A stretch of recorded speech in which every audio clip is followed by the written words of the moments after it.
Hunger doesn't arrive loudly. It doesn't warn you. It settles in quietly, and then it refuses to leave. At first, it feels like discomfort, a small ache, something you think you can ignore. But hunger grows teeth, and once it starts biting, it doesn't stop. My name is Jonah, and this is the story of how stealing a piece of bread saved my life. I was 17 years old when the streets became my home, not because I was rebellious, not because I wanted freedom, but because life took everything else away. My mother died slowly, cancer. By the time she left, the hospital bills had already eaten what little we had. My father had disappeared years earlier, leaving behind nothing but unanswered questions and a last name I barely felt connected to. When my mother was buried, I stood alone. No relatives stepped forward. No one asked where I would go. I packed my life into a worn backpack, 2 shirts, 1 notebook, and a photograph of my mother smiling on a day when she wasn't in pain. That photograph became my home. The streets teach lessons quickly. You learn where it's safe to sleep, which corners belong to who, which smiles are real and which hide danger. At first, I survived on pride. I told myself I would never beg, never steal. I collected bottles, did odd jobs, washed car windows at traffic lights. Some days I ate, some days I didn't. I told myself hunger was temporary. I was wrong. After a while, kindness began to thin out.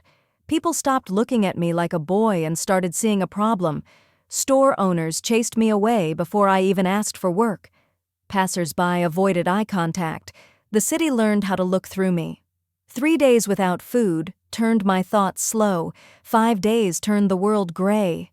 By the 6th day, my stomach stopped growling. That scared me more than the hunger, because silence meant my body was giving up. That morning, I woke up shaking. My legs barely carried me. My hands trembled as if the cold had moved inside my bones. I hadn't eaten since a stranger tossed me half a sandwich days earlier. I walked without direction. Then I saw it. A small grocery store. Not one of the big chains, just a quiet place with faded signs and dusty windows. I didn't go in to steal. At least that's what I told myself.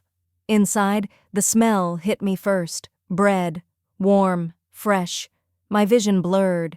I stood there pretending to look at shelves while my mind fought itself. Don't do this. You're not a thief. Just leave. Then I saw the loaf. Simple, cheap. Enough to keep me alive one more night. I picked it up. My hands were shaking so badly I nearly dropped it. I walked toward the door. Every step felt like a crime. Hey!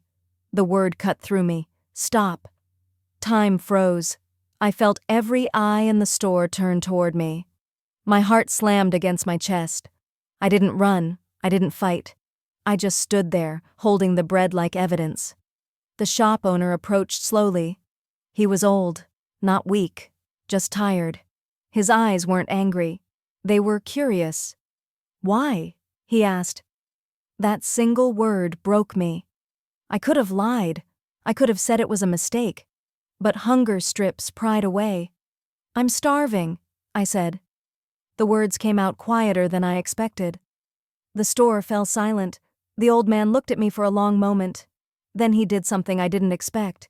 He took the bread from my hands. My heart dropped. Then he added soup, fruit, water. Sit, he said. I waited for the punishment. The police, the shouting, the shame. None of it came. Instead, he watched me eat. Not like a guard, not like a judge, like a man making sure another human being survived. When I finished, I cried. Not loudly, just enough to let the pain escape.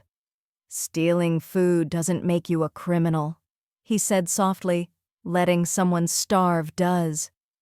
Those words changed something inside me. That night, he let me sleep in the storage room. The next morning, he handed me a broom. Work if you can, he said.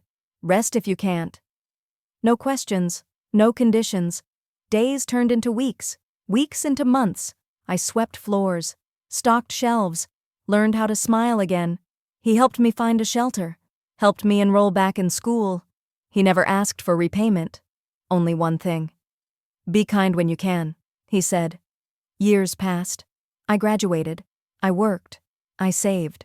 When the old man grew sick, I sat by his bed the way he once sat across from me. When he passed, the store became mine.